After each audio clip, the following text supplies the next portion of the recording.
tentang data yang saya dapatkan soal Gibran Raka Buming Raka, calon wakil presiden yang dipasangkan dengan Pak Prabowo. Beberapa waktu yang lalu saya sudah mengungkapkan kalau saya tidak akan memilih Pak Prabowo karena beliau itu merupakan seorang buron yang pernah terlibat pelanggaran hak asasi manusia, penculikan aktivis tahun 98.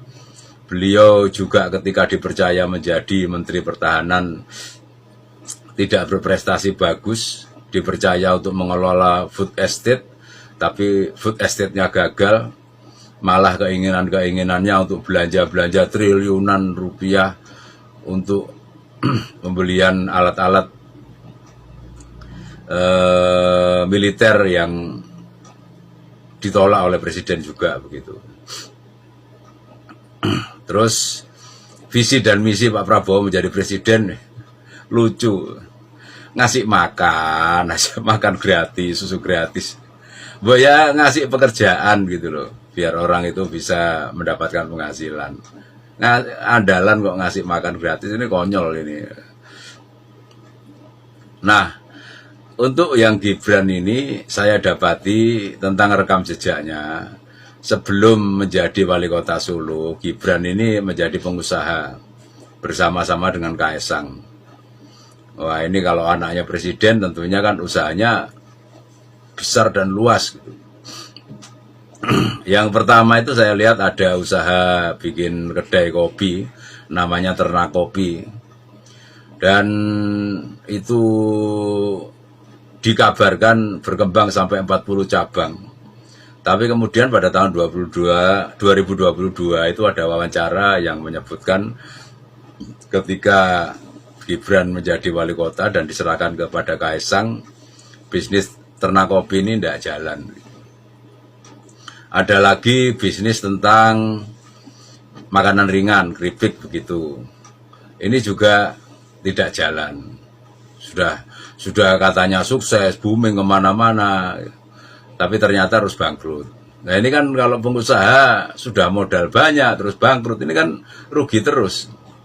Terus bikin lagi katanya minuman khas daerah gitu, yang dikemas dengan modern, misalkan es doger begitu. Ini juga gagal juga. Sudah membuka cabang di mana-mana, habis uang banyak, tapi kemudian bangkrut lagi juga. Yang terakhir dia membuat aplikasi namanya aplikasi Madang. Bekerja sama dengan Universitas di Semarang. Madang ini aplikasi yang menjembatani kalau ada ibu-ibu yang masaknya enak, terus dicarikan pembeli itu. Jadi ibu ini pintar masak ini, pembelinya apa? Lah itu pakai aplikasi. Ternyata dari websitenya aplikasi ini juga sudah sepi dan ada keluhan dari pengguna aplikasi itu dananya hilang, dananya raib, uangnya raib. Gimana nih aplikasi kok nggak jalan, uang aplikasi saya bagaimana, sudah hilang juga begitu. Nah ini kan sudah jelas merugikan rakyat ini kalau sampai anaknya presiden berbisnis terus kemudian tidak bertanggung jawab seperti ini begitu. Dalam hal bisnis saja sudah tidak beres, apalagi kalau jadi wakil presiden. Waduh, hancur-hancuran. Pak Jokowi, bapaknya Gibran, memiliki usaha mebel. Dan usaha mebelnya sampai sekarang tetap jalan, bagus. Mestinya Gibran mencontoh bapaknya. Untuk bisa menjadi seorang tokoh, seorang pemimpin itu ya harus bisa mengelola sesuatu dan sukses di bidang itu. Jadi terjun dimanapun seorang pemimpin itu bisa dengan kreativitas, dengan pemikirannya, dengan analisis kritisnya, dengan ketekunannya, itu akan bisa membuat sukses apa yang dikelolanya. Sehingga ketika menjadi pemimpin, menjadi presiden atau wakil presiden, ya bisa mensukseskan negara dan bangsa ini. Nah ini kan sudah contoh bahwa ternyata Gibran ini tidak sukses ketika mengelola bisnisnya. Apalagi kalau nanti jadi cawapres, mengelola ke wakil presidennya, apa bisa sukses?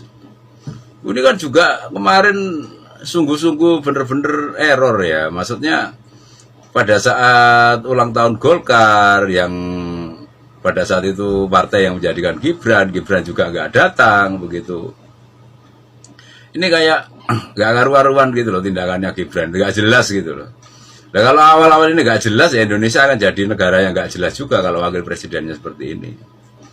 Juga polemik, semua orang tahu bahwa lolosnya Gibran menjadi cawapres itu dengan polemik yang ada di MK terhadap pamannya Anwar Usman itu, dan ternyata Anwar Usman dibuktikan bersalah.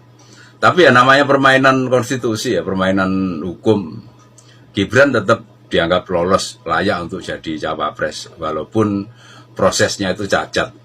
Jadi ini benar-benar cawapres yang cacat hukum istilahnya begitu.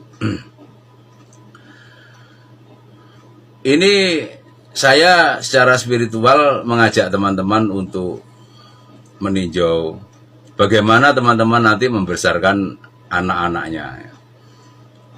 Jangan sampai anak-anak itu lepas kendali. Mungkin teman-teman sukses, tapi betapa kita ini nantinya akan galau, akan kecewa, akan sedih, akan merana kalau sampai anak-anak kita itu tidak bisa sukses seperti kita atau bahkan melebihi kita.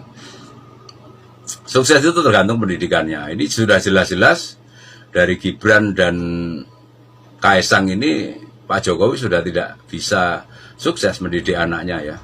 Dia sukses dalam mendidik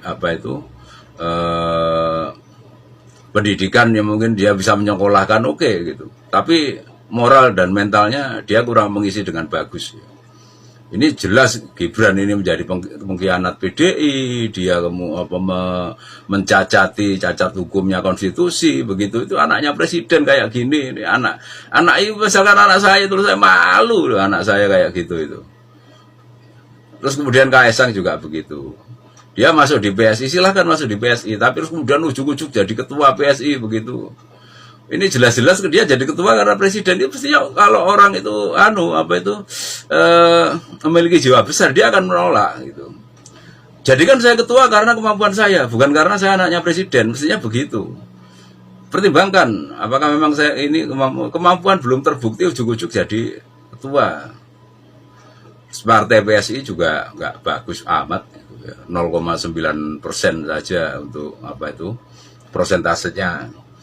Ya sudah, ini hancur-hancuran semuanya begitu anak-anak ini. Itulah teman-teman, didiklah anak-anak Anda itu agar bisa menjadi dewasa. Didiklah anak-anak Anda agar bisa menjadi mandiri. Kalau misalkan Anda berprestasi, jadikan anak Anda itu bisa mandiri bukan karena dompleng ketenaran Anda, tapi anak Anda mandiri karena kemampuannya. Raihlah kemampuannya itu sebagus mungkin, terus kemudian belajar pada kemampuan sebagus mungkin dan bisa menjadi jawara pada wilayah-wilayah yang memang terlibat dengan kemampuan tersebut. Sehingga ketika nanti Anda sudah tiada, anak Anda bisa mandiri tanpa harus Anda gendong, tanpa harus Anda sangga. Nantinya bahkan anak Anda itu yang akan berbalik menggendong Anda dan menyangga Anda. Itu cara pendidikan yang baik untuk generasi yang maju di masa depan.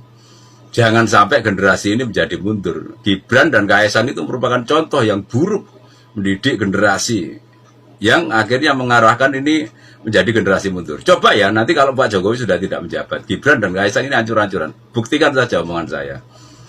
Hancur-hancuran. Dia akan menjadi gelandangan politik, bisnisnya kacau, nggak karu-karuan. Itu yang akan terjadi. Demikian penjelasan saya, semoga bermanfaat bagi Anda semuanya dan semoga Anda semua tetap bersemangat melestarikan adat, tradisi, sejarah, budaya, dan spiritualitas Nusantara.